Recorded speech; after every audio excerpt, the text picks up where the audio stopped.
Full Moon sale ಬೆಳಗ್ಗೆ 9 ಗಂಟೆಯಿಂದ ರಾತ್ರಿ 12 ಗಂಟೆವರೆಗೂ ಜುಲೈ 29 ಒಂದು ದಿನ ಮಾತ್ರ. ಕೇಂದ್ರ ರಾಜಕೀಯದಲ್ಲಿ ಒಂದು ಪ್ರಮುಖ ಬೆಳವಣಿಗೆ ನಡೆದಿರುವುದು ನಿಮಗೆ ಗೊತ್ತೇ ಇದೆ. ಶಿಕ್ಷಣ ಸಚಿವ ಧರ್ಮೇಂದ್ರ ಪ್ರಧಾನ್ ಅವರು ರಾಜೀನಾಮೆ ಕೊಟ್ಟಾದ ಮೇಲೆ ರಾಷ್ಟ್ರಪತಿ ದ್ರೌಪದಿ ಮುರ್ಮು ಅನುಮೋದನೆ ಮಾಡಿಯಾಯಿತು.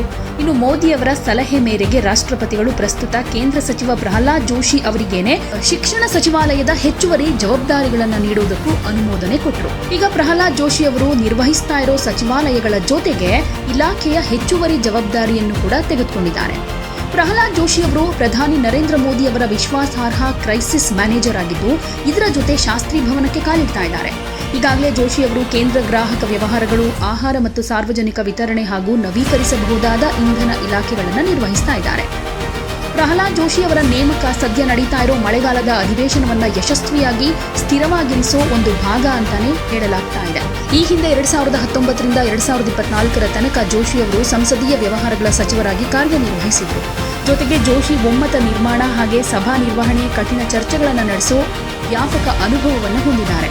ಹಾಗೆ ಪರಿಣಾಮಕಾರಿ ಆಡಳಿತಗಾರರಾಗಿ ಖ್ಯಾತಿ ಪಡೆದುಕೊಂಡಿದ್ದಾರೆ. ಈಗ ಸದ್ಯಕ್ಕೆ ಜೋಶಿ ಅವರಿಗಿರೋ ಸವಾಲುಗಳು ಅಂದ್ರೆ ದೇಶಾದ್ಯಂತ ಸದ್ಯ ವಿದ್ಯಾರ್ಥಿಗಳಲ್ಲಿ ಎದುರಾಗಿರೋ ಗೊಂದಲಗಳನ್ನು ದೂರ ಮಾಡಿ ಆಕಾಂಕ್ಷಿಗಳಲ್ಲಿ ವಿಶ್ವಾಸ ಮೂಡಿಸೋದು ಜೋಶಿ ಅವರ ತಕ್ಷಣದ ಕರ್ತವ್ಯ ಅಂತ ಹೇಳಬಹುದು. ಇಲ್ಲಿ ರಾಷ್ಟ್ರೀಯ ಪರೀಕ್ಷಾ ಪ್ರಾಧಿಕಾರ ನಡೆಸ್ತಾ ಇರೋ ಪರೀಕ್ಷೆಗಳ ಮೇಲ್ವಿಚಾರಣೆ, ಸುರಕ್ಷಿತ ಕಂಪ್ಯೂಟರ್ ಆಧಾರಿತ ಪರೀಕ್ಷಾ ಪದ್ಧತಿಯನ್ನ ಜಾರಿ ಮಾಡೋದು, ಪರೀಕ್ಷಾ ಪ್ರಶ್ನೆ ಪತ್ರಿಕೆ ಸೋರಿಕೆ ವಿರುದ್ಧ ಕಠಿಣ ಕ್ರಮಗಳನ್ನು ಜಾರಿ ಮಾಡಿ ಅವುಗಳಿಗೆ ಶಾಸನಬದ್ಧ ಚೌಕಟ್ಟುಗಳನ್ನು ರೂಪಿಸೋದು, ಅವುಗಳ ಮೇಲ್ವಿಚಾರಣೆ ಮಾಡೋದು, ರಾಷ್ಟ್ರೀಯ ಮೌಲ್ಯಮಾಪನ ವ್ಯವಸ್ಥೆಗಳನ್ನು ಸುಧಾರಣೆ ಮಾಡಿ ಪೋಷಕರು ವಿದ್ಯಾರ್ಥಿಗಳಲ್ಲಿ ಪುನರ್ ಆತ್ಮವಿಶ್ವಾಸವನ್ನು ರೂಪಿಸಬೇಕು.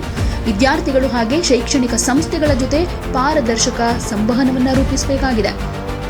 ಸದ್ಯ ಎದುರಾಗಿರೋ ಬಿಕ್ಕಟ್ಟು ನಿಭಾಯಿಸೋದ್ರ ಜೊತೆಗೆ ದೀರ್ಘಕಾಲೀನ ರಚನಾತ್ಮಕ ಸುಧಾರಣೆಗಳನ್ನ ಶಿಕ್ಷಣ ಇಲಾಖೆಯಲ್ಲಿ ರೂಪಿಸಬೇಕಾಗಿದೆ. ರಾಷ್ಟ್ರೀಯ ಶಿಕ್ಷಣ ನೀತಿ, ಉನ್ನತ ಶಿಕ್ಷಣ ಸುಧಾರಣೆಗಳು ಮತ್ತು ಕೌಶಲ್ಯ ಕ್ರಮಗಳನ್ನ ಸರಿಯಾಗಿ ಜಾರಿಗೊಳಿಸೋದಕ್ಕೆ ಕೇಂದ್ರ ಹಾಗೆ ರಾಜ್ಯ ಸಂಸ್ಥೆಗಳ ನಡುವೆ ನಿರಂತರವಾಗಿ ಸಮನ್ವಯ ಸಾಧಿಸಬೇಕಾಗಿದೆ. ಶಾಸ್ತ್ರಿ ಭವನವನ್ನ ಕಟ್ಟುನಿಟ್ಟಾದ ಶಿಸ್ತಿನ ಅಧಿಕಾರಿಗಳಿಗೆ ವಹಿಸುವ ಮೂಲಕ ಸರ್ಕಾರದ ದೈನಂದಿನ ಆಡಳಿತ ಹಾಗೆ ನೀತಿ ಗುರಿಗಳನ್ನ ಅಡೆತಡೆಗಳಿಲ್ಲದೆ ಸುಗಮವಾಗಿ ಜಾರಿಗೊಳಿಸೋ ಹಾಗೆ ನೋಡಿಕೊಳ್ಳೋ ಸವಾಲು ಇವರ ಮುಂದಿದೆ. ಇನ್ನು ಈ ಜವಾಬ್ದಾರಿ ವಹಿಸಿಕೊಂಡಾದ್ಮೇಲೆ ಫಸ್ಟ್ ರಿಯಾಕ್ಟ್ ಮಾಡಿದ್ದು ಈ ರೀತಿಯಾಗಿ ತಮ್ಮ ಹೊಸ ಜವಾಬ್ದಾರಿ ಬಗ್ಗೆ ಮಾತನಾಡಿರೋ ಪ್ರಹ್ಲಾದ್ ಜೋಶಿ ಅವರು, ಪ್ರಧಾನಮಂತ್ರಿಯವರು ತಮ್ಮ ಮೇಲೆ ಅಪಾರ ನಂಬಿಕೆ ಇಟ್ಟು ಈ ಮಹತ್ವದ ಜವಾಬ್ದಾರಿಯನ್ನ ಕೊಟ್ಟಿದ್ದಾರೆ. ನಾನೀಗ ಸಚಿವಾಲಯಕ್ಕೆ ಬಂದು ಅಧಿಕಾರ ಸ್ವೀಕರಿಸಿದ್ದೀನಿ, ಅಧಿಕಾರಿಗಳ ಜೊತೆ ಸಭೆ ಕೂಡ ಮಾಡಿದ್ದೀನಿ. ಶಿಕ್ಷಣ ಇಲಾಖೆಯ ಅತ್ಯಂತ ದೊಡ್ಡ ಹಾಗೂ ಮಹತ್ವದ ಕ್ಷೇತ್ರ ಇದು. ನನಗೆ ಈ ವಿಷಯ ಹೊಸದಾಗಿದ್ದು, ಇಲಾಖೆಯ ಪ್ರತಿಯೊಂದು ವಿಷಯವನ್ನ ಕೂಲಂಕುಷವಾಗಿ ಅರ್ಥ ಮಾಡಿಕೊಳ್ಳೋದಕ್ಕೆ ಪ್ರಯತ್ನ ಪಡ್ತಾ ಇದ್ದೀನಿ.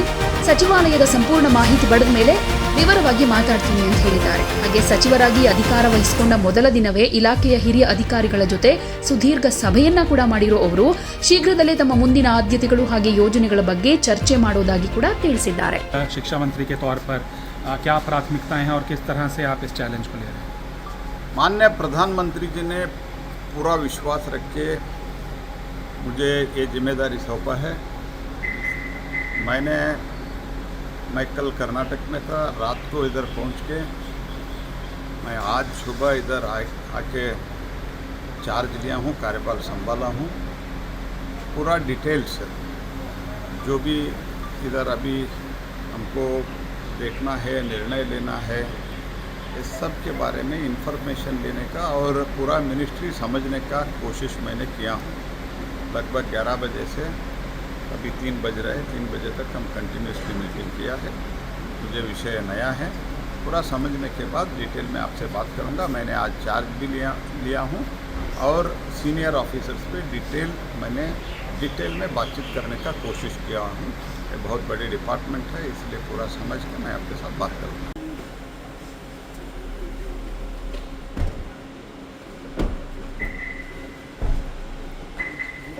Thank you. कल मिलते हैं सर पार्लियामेंट में. मिलने के लिए मैं कभी भी नहीं मना. बस सर, हमारा काम उसी से हो जाता है. ಯಾವುದೇ ಸುದ್ದಿಯ ಅಪ್ಡೇಟ್ ಅನ್ನ ಮಿಸ್ ಮಾಡ್ಕೊಳ್ಬಾರ್ದು ಅಂದ್ರೆ ಈಗ್ಲೇ ಒನ್ ಇಂಡಿಯಾವನ್ನ ಸಬ್ಸ್ಕ್ರೈಬ್ ಮಾಡಿ. ನಿಮಗೆ ಬೇಕಾದ ಭಾಷೆಯಲ್ಲಿ ಎಲ್ಲಾ ಸುದ್ದಿ ತಿಳಿಬೇಕು ಅಂದ್ರೆ ಒನ್ ಇಂಡಿಯಾ ಆಪ್ ಅನ್ನ ಡೌನ್ಲೋಡ್ ಮಾಡ್ಕೊಳ್ಳಿ.